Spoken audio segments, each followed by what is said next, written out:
नमस्कार मित्रपरिवार, माझ्या युट्यूब चॅनलवरती तुम्हा सर्वांचं सहर्ष स्वागत। एप्रिल आणि मे महिना मी कुठेच फिरायला गेलो नव्हतो आणि जून महिन्याची रिमझिम पावसाची सुरुवात झाली आणि मी चाललोय आज कर्नाटकमध्ये श्री क्षेत्र गाणगापूर। श्री दत्तगुरूंची कर्मभूमी आणि अगाध लीलांनी पावन झाली पुनीत भूमी म्हणजे गाणगापूर।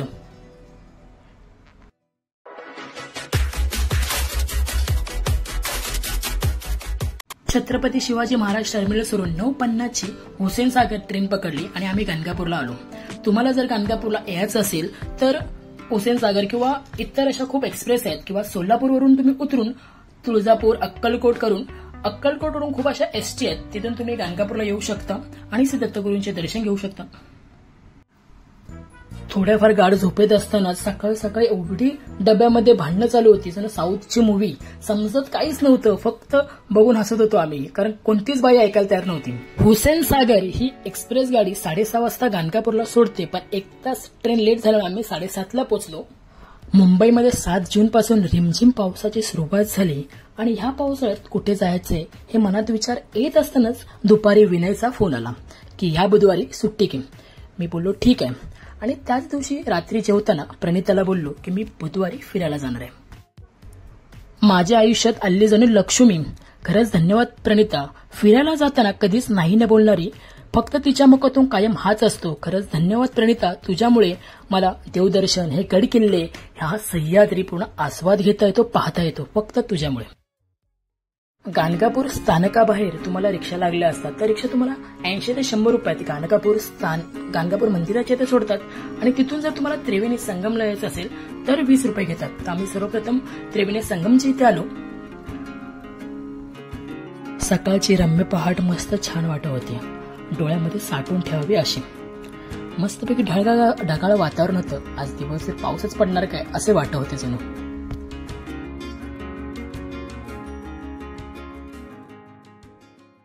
श्री क्षेत्र गाणगापूर मंदिरापासून 3 किलोमीटर असणारे ह्या 2 नद्यांचा संगम म्हणजेच भीमा आणि अमरजा ह्या 2 पवित्र नद्यांचा संगम येथे होतो, म्हणून याला त्रिवेणी संगम म्हणतात।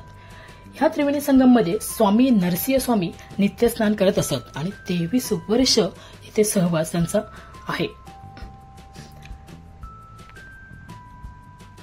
येथे स्नान केले असता प्रयाग स्नानाचे पुण्य लागते। येथे भीमा नदी उत्तरवाहिनी होत असल्याने ती गंगापेक्षाही पवित्र मानली जाते।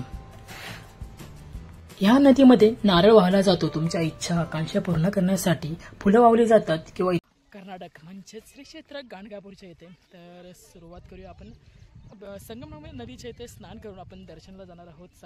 रात्री आम्ही ट्रेन पकडली 9:50 ची, पण 1 तास लेट आल्यामुळे 7:30 वाजता ती ट्रेन गाणगापूर स्थानकासाठी आली आणि इतर तुम्हाला गोष्टी मी सांगतो, तर मी आंघोळ करतो आणि इतर गोष्टी एक्सप्लोर करूया। संगमापासून थोडं वरती आल्यास पवित्र औदुंब वृक्षाचे दर्शन होते।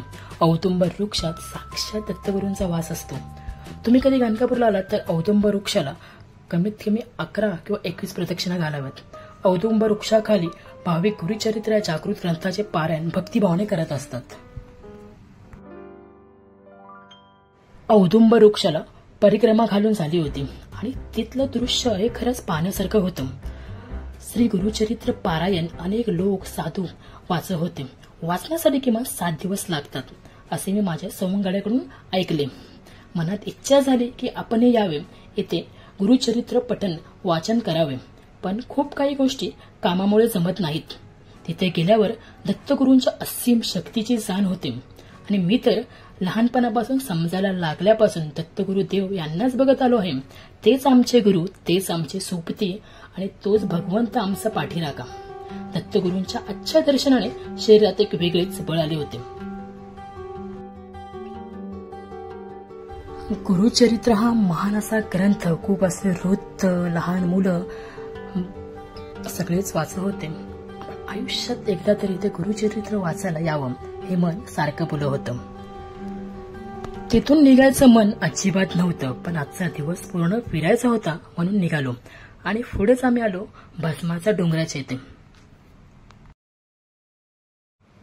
या डोंगराला भस्माचा डोंगर या कारणाने बोलतात, परशुराम भगवंत याने इथे हजारो वर्षापूर्वी खूप असे यज्ञ केले होते आणि या यज्ञातूनच भस्म तयार झाले होते। पूर्ण असा भस्माचा डोंगर तयार झाला होता, म्हणून या पवित्र जागेला भस्माचा डोंगर असे बोलले जाते.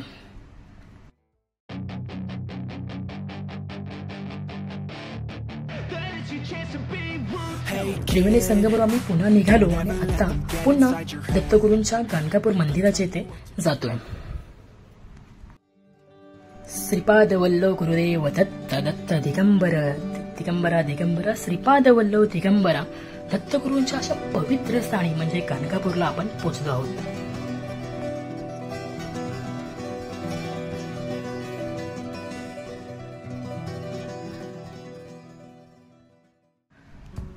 श्री क्षेत्र गाणगापूर दत्तगुरूंचे पवित्र मंदिर कर्नाटकमध्ये गुलबर्गा जिल्ह्यातील अफजलपूर तालुक्यात आहे. आणि मंदिरामध्ये गेल्यानंतर आतमधल्या अशा जुन्या जुन्या मूर्ती किंवा जी कलाकृती असते ते पाहण्यात एक वेगळं सुख असतं.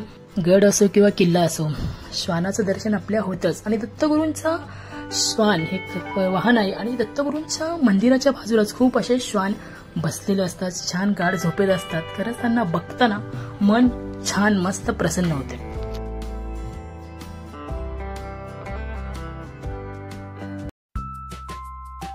तुम्ही कोणत्याही मंदिरात जा, देव भगवंत खुला असतो, पण दत्तगुरूंचं हे मंदिर दर्शन तुम्हाला घ्यायचं असेल तर एका चौकटीमधून तुम्हाला आत पाहावं लागतं आणि ते दर्शन घ्यावं लागतं. खूप छान अनुभव असतो. मी आयुष्यात दुसऱ्यांदा श्री दत्तगुरूंचं गाणगापूर इथलं दर्शन केलंय. दिगंबरा दिगंबरा श्रीपाद वल्लभ दिगंबरा श्री गुरुदेव दत्तांचे मंदिर आमच्याही गावी बनते, ते कळसाचे. आनंद खूप आहे. काजिरडा गावामध्ये दत्तगुरूंचं मंदिर कळसाचे व्हावं ही खूप दिवसापासूनची इच्छा होती. आणि या मंदिरासाठीच माझा मित्रपरिवाराने तुम्ही मला भरभरून प्रेम खूप दिलंय आणि तुम्ही तशा पावत्या फाडल्यात. खरंच मनापासून सर्व मित्रपरिवारांचे धन्यवाद. दत्तगुरूंचा आशीर्वाद तुमच्या कायम पाठीशी राहू आणि दत्तगुरू तुमची सर्व स्वप्न पूर्ण करू हीच इच्छा. श्री क्षेत्र गाणगापूर, श्री क्षेत्र अक्कलकोट आणि सिद्धेश्वर मंदिर हा व्हिडिओ कमीत कमी 32 मिनिटाचा बनव होता. त्यामुळे मी या व्हिडिओचे 3 वेगवेगळे भाग करतोय. त्यामुळे नक्की त्या व्हिडिओचा आनंद घ्या. मित्रांनो, चॅनल आवडलं तर नक्की लाईक करा, शेअर करा आणि सबस्क्राईब करा आणि जवळ असलेलं घंटेचं बटन दाबायला विसरू नका. धन्यवाद. आणि आता पावसाळा सुरू झालोय तर येणाऱ्या वेळेत माझे व्हिडिओ असतील हे नक्कीच. धन्यवाद पुन्हा एकदा. श्री गुरुदेव दत्त अवधूत चिंतन. श्री गुरुदत्त. श्री स्वामी समर्थ.